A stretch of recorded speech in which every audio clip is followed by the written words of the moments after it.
because I am a licensed veterinarian, I do know what's going on at home while you're here at church. Would you like to know what your dog's reading at home? So here's the books, the self-help books your dogs are reading at home today. Number 5, How to Make Their Bed Your Bed. The number 4 book, this is my dog's favorite, and Joe and Joanne's dog's favorite, Squirrel Watching Without Trembling, the number 4 book. The number 3 book your dog's reading today at home is 100 Ways to Make Your Owner Feel Guilty to Get What You Want. The dog's a master at that book. Number 2, Everything is a Chew Toy. And then the number 1 book your dog is reading at home today, How to Give Humans the Illusion of Being in Charge. How many of you are dog owners here, by the way? Okay. So I don't leave anybody out. How many of you are cat owners here? And how many are like both? Okay. This is for you. Okay, what your cats are reading at home today, you didn't know this, are only 2 books. The first, you've heard of the book, The 4 Agreements by Don Miguel Ruiz. Well, your cats are home reading the fur agreements. And honestly, I don't even know what the fur agreements are because they don't tell us. It's a kind of a cat secret. And then the number 1 book your cats are reading at home today is, you've heard of the business book, Who Moved My Cheese? By Spencer Johnson. Well, the book they're reading at home today is Who Moved My Mouse? A self-help book for cats who really don't need any help. So that's kind of what's going on at your house today. Well, again, thank you for being here today. Let there be peace on earth, and let it begin with my thinking. How many of you are new to the work? Like, I have no idea what the work is, or Byron Katie? Anybody? So a few people. It was interesting, last year in this May-June edition of Unity Magazine, it came out about Katie. So if you're interested in learning more later after the service today, you can certainly take a look at this book. She's done a lot of work with Unity churches around the country. And I invite you to stay for the workshop. I know it's the holiday time. If you are not able, we don't guilt people here at Unity, so if you're not able to stay, in the back of the room are some handouts that you're welcome to take, including a book called The Little Book, which explains what the work is in more depth and detail. Well, my story to the work, actually, I discovered the work through Wayne Dyer. Now, do you have any Wayne Dyer fans in the house? Yes.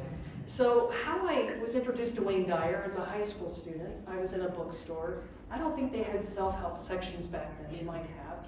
But as I was walking the bookstore, I found this book called Your Erroneous Zones. Any readers of Your Erroneous Zones? Yes, very good. So I picked up this book and have been hooked on this type of teaching, this type of thinking ever since. And honestly, it really aligns with Unity principles as well. Wayne and Katie did a CD together in the early 2000s, and that's when I first learned about the work. And to me, it's like, well, that's really simple and easy to do. They were really talking about the same thing, changing our thinking, changing our life. And in 2010, I had the opportunity to go to Celebrate Your Life in Arizona. Wayne was the keynote speaker. Katie did a workshop.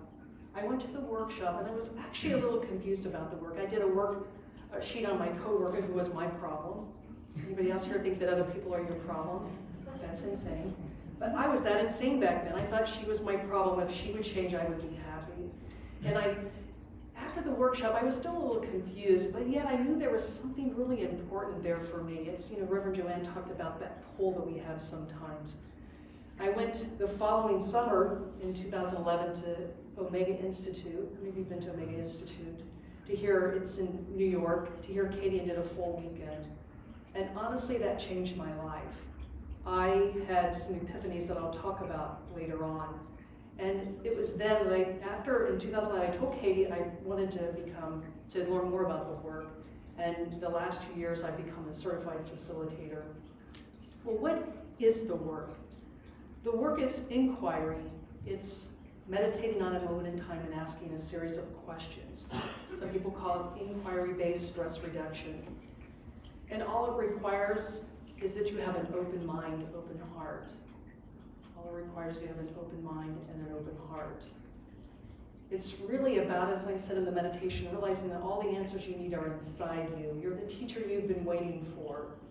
And the work is nothing without your answers. All the wisdom is inside you.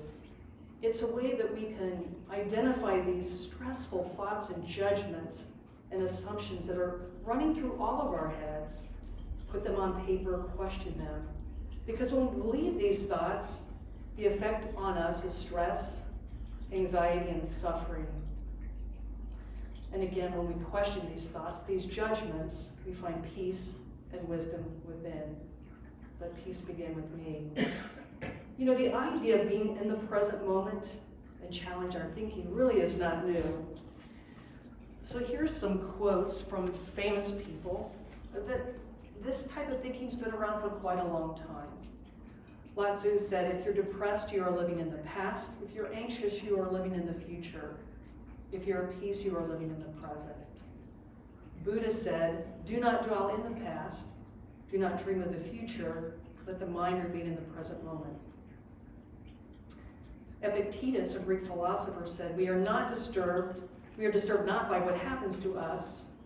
We are disturbed by our thoughts about what happens to us. And then my favorite, Wayne Dyer. When you change the way you look at things, the things you look at change. And there's a nice Karen Drucker song about that too, which helps really bring home that principle. How many of you are Eckhart Tolle fans in the audience?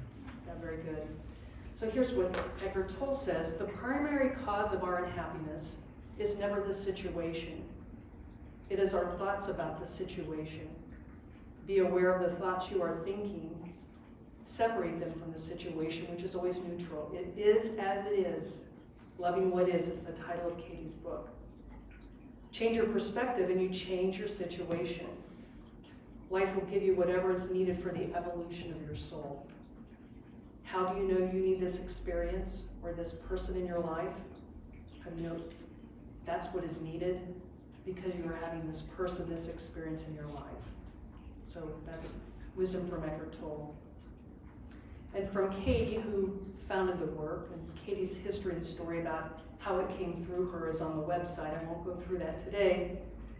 Katie would say, as we do the work, not only do we remain alert to our stressful thoughts, the ones that cause all the anger, sadness, and frustration in your world, we question them. And through that questioning, the thoughts lose their power. Great spiritual texts describe the what and what it means to be free. The work is the how. It's a process. It shows you exactly how to identify and question any thought that would keep you from your freedom. So again, beautiful words and thoughts on the work. So it really aligns well with unity principles as well. And the unity principles of paying attention to what we think determines our experiences, and then taking action, which to me is really the work of Byron Katie. And Katie would say that there's no new stressful thoughts. And there's no new stressful thoughts. And what I mean by that, am I the only one in the room here, by a show of hands, have you ever had the thought, the line at the grocery store should move faster? Anybody else? Anybody else think that he should apologize? Anybody else? He's rude, she's rude. The car in front of me is not going fast enough.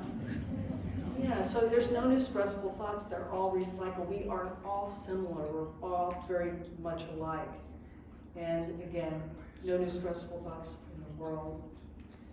So the work is a three-step process, and it begins with identifying our stressful thoughts.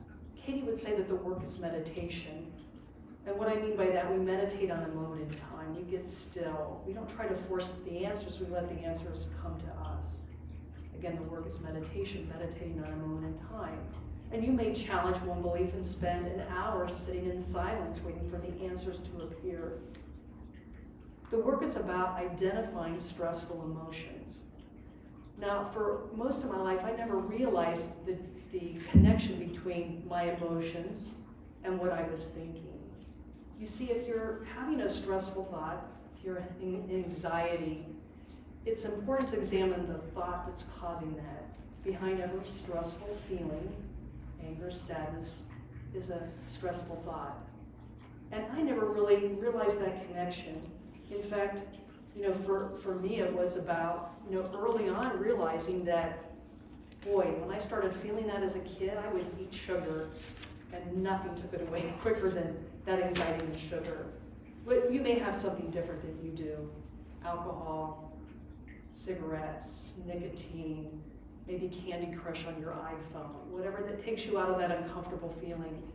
And now you learn to sit with those uncomfortable emotions, examine the thoughts behind them, and then take that to inquiry. Again, most of my life is just never about that. It's also important just to take care of yourself, the well-being of who you are. How many of you have heard of the HALT? Don't make decisions when you're a HALT. So HALT stands for hungry, angry, lonely, tired. Now you would think, Michelle, I've done the work for several years, I'm a certified facilitator, I don't have any issues. Well, that's not true. And in particular, when I'm hangry, anybody else get hangry sometimes? So I'm mindful to take care of who I am. When I drove home from the Michigan game, I'm hangry, and I get behind the car in the fast lane that's going slow. I wasn't very kind in that moment. Yet I had the work, so the work started to work in me. They shouldn't be going this slow, is it true? Well, the reality is they are. And they should be, as I did the turnarounds, they should be going slow.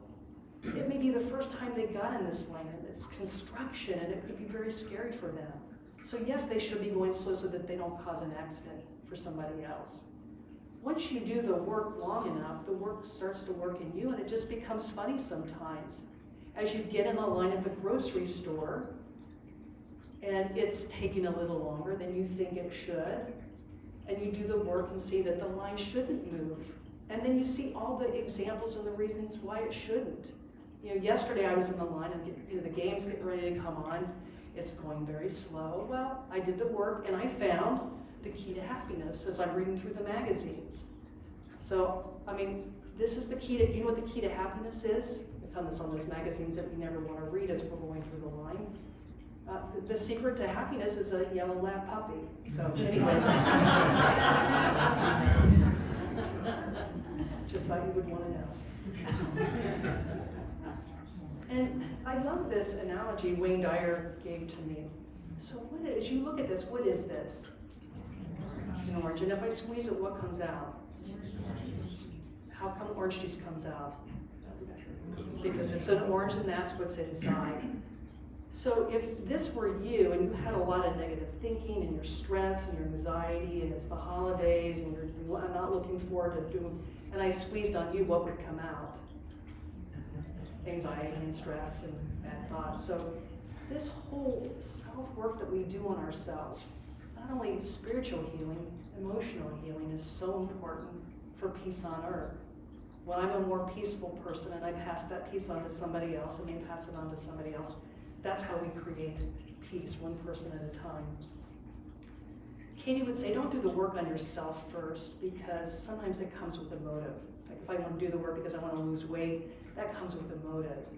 Do the work on other people first, and trust me, there's enough people in the world that you think are causing your stress. And if you're having a hard time finding somebody, suggest mother, father, sister, brother, aunt, uncle, brother, it's a son, daughter. And if you can't think of any of those, then put your mother there on the worksheet. Because we oftentimes think mother should have done things differently than we did. What a tough job to have these days. So there's two things we look at: the judge your neighbor worksheet, putting your thoughts about somebody else down on paper. And so let's say, for example, I have the concept that she gossiped. I'm angry with such and such, my coworker, because she gossiped about me. You take it through the 4 questions. So the 4 questions are simple. Question 1, is it true? And the answer is yes or no. It's not like, well, let me tell you about my coworker. That's going into story and that's going out of the work. It's, is it true she gossiped about you? And it's your answer. There's no right or wrong. It's either yes or no. If it's no, you go on to question 3. If it's yes, then you ask yourself the question again, can I absolutely know that it's true she gossiped about me? The work is meditation. I'm silent. I'm looking for the truth. Can I absolutely know she gossiped about me? No, because that would imply that I heard her gossip about me, and then that would be a direct conversation, not gossip, so no. And then question 3 is, how do you react? What happens when you believe this thought? She gossiped about me. So go inside, meditate, let the answers show. Wow, it's, when I think that she gossiped about me, I clench my teeth, I can feel this energy swelling in my stomach, I don't look forward, I read the emails from the place of not liking this person, I avoid them, I do all this stuff. When I believe that thought, I actually may go be proactive and help tell people that, she's gossiping about me and then all that. And then the question 4 is, who would I be without that thought? Who would I be without the thought? And I meditate on that moment in time and let the answers come. Well, I'd be less stressful, I'd be happy, and life would work pretty well without that thought. So after we work the 4 questions, we move to the turnarounds. And you don't want to go to the turnarounds without working the 4 questions first. So the turnaround would be, she didn't gossip about me, and find 3 specific examples where she didn't gossip about me. And then the one that got me was, I gossip about her. And that was like, what? What I didn't realize, I was accusing her of the same thing I was doing to her. It was life-changing. I'm gossiping about her, and I could find a lot of examples. And I made it okay because I said she started it first. And wow, what an epiphany. I went back to work, I apologized to her. I apologized to the people that I had gossiped about to her. And I stopped gossiping for the rest of my life. So one worksheet changed my life. Let peace begin on earth. Let it begin with my thinking. Let it begin with what I do. I just don't do it anymore. The insight that I got at the workshop with Katie was that I'm instilling this virus into other people's mind. I want them to see her like I was seeing her. And that's not fair to them. It's as if I came into the room today and the speaker last week was saying, you don't want to come to church today because, oh my gosh, Dr. Harcha, wow, Michelle is whatever. So let's say that she planted these seeds of doubt or concern or whatever, and you came into the room. Would you see me a little differently in the beginning? And that's the harmful effects of gossip. Let peace begin on earth and let it begin with me. So again, the turnarounds are to the opposite. She didn't gossip about me. I gossiped about her, the other, and I gossiped about myself. Yet one worksheet has the potential to change your life. And as we said in the meditation this morning, those answers came from me. All the wisdom you need is inside you. We just hold the space for you to do your work. My history was I would look to others to change. Like if she would change, then I would be happy. If he would change, I would be happy. But that doesn't work. What we have to change is right here within our skull. I love the serenity prayer. The serenity prayer is, grant me the serenity to accept the things I cannot change, courage to change the things I can, and the wisdom to know the difference. How many of you are familiar with the wisdom prayer? Yeah, that's my favorite. And this was hard for me to learn. God, grant me the serenity to accept the people I cannot change, the courage to change the people that I can, and the wisdom to know that person is me. Because for a long time I thought I could change other people. And the reality is I have no power to do that. If people change, they choose to change. I have no power over that. One of my mentors has a saying, bless them, change me. And I say, bless them, change my thinking. Katie also talks a lot about the 3 kinds of business. Have you heard of the 3 kinds of business? The 3 kinds of business, there's what we call my business, which is everything I think, say, do, and feel, and act. There's your business, which is everything you think, say, do, and feel. Then there's God's business, which is reality. And you can give me credit for this beautiful day today. Thank you, you're welcome. I had nothing to do with that. That's God's business. And I love what Wayne Dyer says, what others think of me is none of my business. And that's one of my favorite quotes from him. In fact, it's impossible. I come in here today, I do my work, I prepare, and I may have 40 different reputations. I have no control over what you think of me. I control my character. I show up, I do my job, I'm ethical, I'm honest, I do my best. That's all that I can do. So let's kind of look at these 3 kinds of business for the holidays. Let's say that you're in line to this beautiful meal. You have Say Uncle Bob is diabetic, maybe you judge him to be just a little overweight. And as Uncle Bob goes through the line at the holiday dinner, he piles his plate real high. And as he goes to the line, to the dessert line, he just doesn't take that pumpkin pie slice. He does pumpkin and pecan, which is, pecan's a lot of fat, a lot of sugar. So in your mind, you may be thinking, what in the heck are you doing? You shouldn't be doing that. I can't believe you're doing that. And you might even be kind and say, Uncle Bob, you sure you want to eat that? You know that's got a lot of fat and calories in it. So and as we go to the table, let's say that I'm like, in my mind, I'm being mean to Bob, I might even treat him a little differently. If I'm sitting here stewing about Uncle Bob and what he's doing, what he's eating, whose business am I in? And so if I'm in his business at the holiday dinner, who's here in my business? We're both over there in Bob's business, and as I notice and I look at him eating, he's having a pretty good time, and I'm the one that's miserable here. Let peace begin with me. Well, let's say, how does that feel? Well, let's say that I go through the line, and I don't typically eat sugar. Let's say my cousin knows it, and I pick up a piece of pumpkin pie. And my cousin says to me, are you going to eat that pie? With an attitude. I mean, normally my response would be, who do you think you are? Is that peaceful? Is that kind? Oh, well, yes, thank you. I am going to eat that. And how does that feel when other people are in your business? Again, just to notice that, just to be aware of that. Whose business am I in? Notice when you're stressful, whose business am I in? Anyway, a lot of my life has been spent in other people's business. There are many resources for the work, thework.com.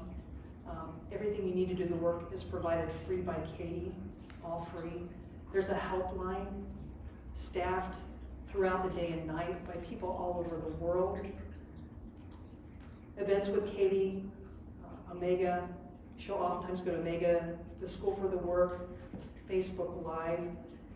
And the text for the work is called a book called Loving What Is. So if you're going to start anywhere, read Loving What Is. And the curriculum for the work, again, is the 9-day School for the Work. Now you might say, well, is it like one worksheet and then I'm done? And the answer is no. It's an ongoing practice. It's an ongoing spiritual and emotional practice. Much like coming to church. Are you healed by coming to church one time? Or do you continue to come to church? The work is a process. It's not one worksheet on your mother and you're done. You might do 100 worksheets on your mother. And when you do the worksheet on your mother, just notice that other relationships may shift as well. What about me? Am I ever triggered anymore? I think I shared the car coming home from the Michigan game. Yeah, of course, my work is not done. I know that I love it, as Wayne Dyer said, true humility is not being better than anyone. It's about being better than I used to be. And I know I'm a little better today than I used to be as I continue my work, my stressful thoughts, my stressful beliefs. I know doing the work makes me a kinder human being. And when I'm a kinder human being, I create peace within myself, within my relationships, with everybody I touch. So the message for today, let there be peace on earth, and let it begin with me. One worksheet at a time, starting with me. Let there be peace on earth, and let it begin with my thinking. Thank you so much for being here today. I hope you have a happy holiday. I invite you to stay for the workshop if you so choose. Again, there are some resources on the back of the table. If you're not able to, you are certainly welcome to take those. Namaste. Thank you.